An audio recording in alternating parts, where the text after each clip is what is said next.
ইয়াবায় আসক্ত ছিল, ওই সোহেল রানা ইয়াবায় আসক্ত ছিল এবং বিকৃত যে যৌন লালসা, সেই লালসার মধ্যে ছিল এমনও কিন্তু উল্লেখ করা হচ্ছে। এই জবানবন্দিতে সোহেল রানা বলেছেন যে তিনি পাশের একই ভবনের পাশাপাশি কক্ষে থাকতেন, শিশুটির পরিবারসহ 3টি পরিবারের বাস ছিল একই তলায় পাশাপাশি।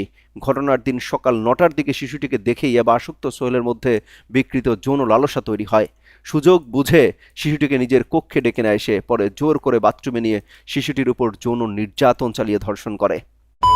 মানে এইসব খানগির পোলারা, যেসব খানগির পোলারা যে ইয়াবা মিয়াবা খাইতেছে, এই বাইনচোদার বাচ্চারা নিজের মায়েরে পাইলেও মনে হয় ছাইরা দিব না। খানগির পোলাকে ধইরা ডাইরেক্ট ফাঁসি দিয়ে দেওয়া দরকার, আর নাইলে জনগণের হাতে তুলে দেওয়া দরকার, একদম হুগার মধ্যে বাইরে মাইরে ফেলাইতে ও সাথে সাথে।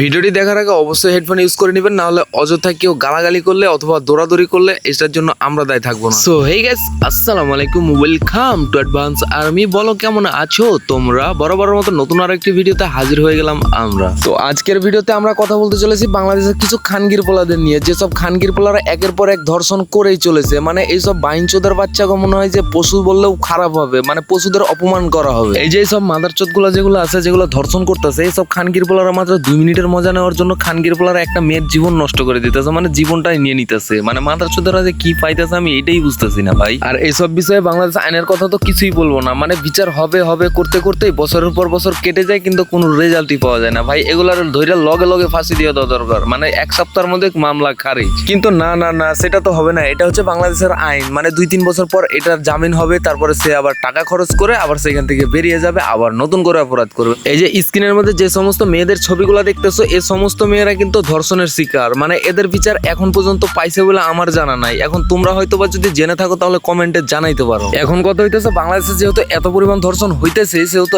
এটার বিরুদ্ধে একটা কড়া প্রতিবাদ করা দরকার, আর আমাদের সবাইকে একতাবদ্ধ হয়ে এটার প্রতিবাদ জানাতে হবে। কিন্তু আসলে সেটা তো তোমরা করবা না। আসলে তোমরা কি ভাবো জানো, বা তুমি বা আমি সবাই এটাই ভাবি যে আমার পরিবারের সাথে তো এটা হয় নাই, এটা যার সাথে হয়েছে সে বুঝবে। কিন্তু এরকম করতে করতে আজ অন্যর সাথে হয়েছে, কাল তোমার সাথেও হবে। এদিকে যেখানে রামিসা হত্যা মামলার এখন পর্যন্ত পাবলিক বিচার পাইলো না, সেখানে আবার নতুন করে সীতাকুণ্ডতে নাকি ধর্ষণ হয়েছে, আর এটা করছে এক বৃদ্ধ লোক। মানে সে বাইনচোদার বাচ্চার শখটা দেখো, মানে কতটা গেরা উঠলে এই কাজটা করতে পারে। মানে ঘটনাটা তোমাদের আমি একটু সংক্ষেপে বলি। এই যে বৃদ্ধ লোকটার কথা বললাম, এই বাইনচোদার বাচ্চায় কি করছে জানো? এই বাইনচোদার বাচ্চা এই বাচ্চা মেয়েটাকে কিছু চকলেটের লোভ দেখায় নিয়ে গেছে তার সীতাকুণ্ড পাহাড়ের উপরে আর কি। তারপরে তাকে ধর্ষণ করছে, করার পর তার শ্বাসনালীটা কাইটা দিছে। মানে সে ভাবছে যে শ্বাসনালীটা হয়তো বা কাইটা দিলে সে কিছুক্ষণের মধ্যে মারা যাবে, আর এটা ভেবে সে তাকে পাহাড়ের উপরে ওই অবস্থাতেই ফালায় রেখে পলায় যায়। আর কিছুক্ষণ পরে দেখা যায় সে বাচ্চা মেয়েটা নিজের পায়ে হাঁটতে হাঁটতে নিচ পর্যন্ত আসে এবং তাকে সেখান থেকে মেডিকেলে নিয়ে যাওয়া যায়। এই নিষ্পাপ বাচ্চা মেয়েটি পানির জন্য ছটফট করতে করতে হসপিটালের বেডে মারা যায়, কিন্তু তাকে ডাক্তাররা পানি দেয় না, কারণ তার শ্বাসনালীটা কাটা ছিল এই কারণে।